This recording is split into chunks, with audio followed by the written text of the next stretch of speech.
Ramaya Ramabhadraya Ramachandraya Vedasi Raghunathaya Nathaya Sitaya Patiye Namaha. Aranya chapter number 35. Ravana again seeks Maricha. The recitation begins now. At the fearful words of his sister, Ravana sent his ministers away without taking counsel of them and retired to his apartments. There he thought it over carefully and decided upon a course of action, and again balanced its advantages and disadvantages, its strength and weakness. Shall I make an open attack on Rama and Lakshmana and carry away Sita by force? Or shall I abduct her in secret? Judging from the fate that has befallen Khara and Dushana, it is well nigh impossible to attack Rama, so it follows that the better course is to steal her away. Reft of Sita and whelmed under the waves of grief, Rama is no more dangerous to us. He strengthened his resolve, prepared the details, and gave secret instructions to his driver to bring around his car, which was done. Fashioned of gold, inlaid with gems, it was drawn by mules with the hideous faces of pisachas. Ravana mounted it and crossed the sea by the aerial route with the white umbrella, chamaras, flags, and other ensigns of royalty.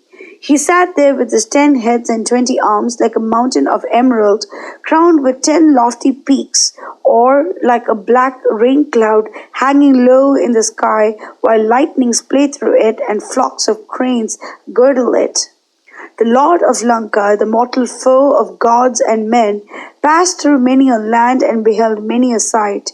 The countries that bordered upon the sea, mountainous and green with diverse flowers and fruits, lotus ponds full of holy waters, spacious ashramas dotted with altars, noble trees like the plantain, the jack, the coconut, the palm, and the sal, hid beneath their tribute of blown flowers and ripe fruits, woods where dwelt Nagas, Gandharvas, Kinnaras, and Suparnas, the Maharishis of regulated diet like the Vaikanasas, the deathless Valakilyas, the Mashas, and the Marichipas, Siddhas that held under stern control the senses and mind, Charanas, Apsaras, gaily adorned with gems and garlands that heightened their divine loveliness as they disported themselves, Deva ladies blessed with every comfort and luxury, as also Devas and Danavas, swans, herons, storks, and other waterfowl sent forth sweet and melodious cries.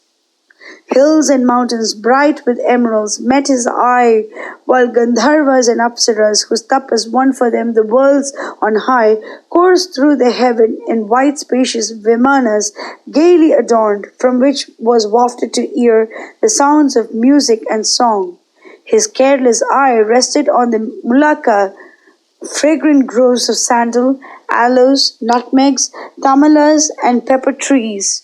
Groups of pearl oysters, conches, and coral drifted ashore by the waves, rich mines of gold, silver, and other metals, roaring torrents, deep pools and cities rich in corn and wealth, in lovely women, and in magnificent armies. The seashore resembled the homes of the Devas, so level and charming it was with a gentle zephyr sighing over it. Next, he came upon a huge banyan tree that, like a cloud bank, spread its boughs in all directions to the length of many yojanas. Countless Maharishis sat in tapas under it. Then Garuda flew there with a huge elephant and tortoise in his talons and perched upon the tree to have his dinner. The bough gave way under the tremendous weight. Sore afraid that the Maharishis below would be crushed to death, Garuda snatched the bough and flew with it to a great distance, where he ate the creatures. The branch he dropped upon a pariah village, destroying the wicked inmates that held in terror the hermits thereabouts. Endowed with double strength and energy from the huge dinner he had, Garuda flew to the regions of the gods and set about to carry away the Amrita that was preserved there. He shattered to pieces the iron nets and the other curious engines, demolished the fortress of adamant, and bore away the nectars it guarded very carefully. Ravana beheld the Maharishis as they sat in meditation under the banyan Subhadra and the bough breaking under the weight of Garuda. Far did he journey until he reached the other shore and alighted in the sacred grove where Maricha spent his eyes in stern tapas with regulated diet, garbed like a hermit.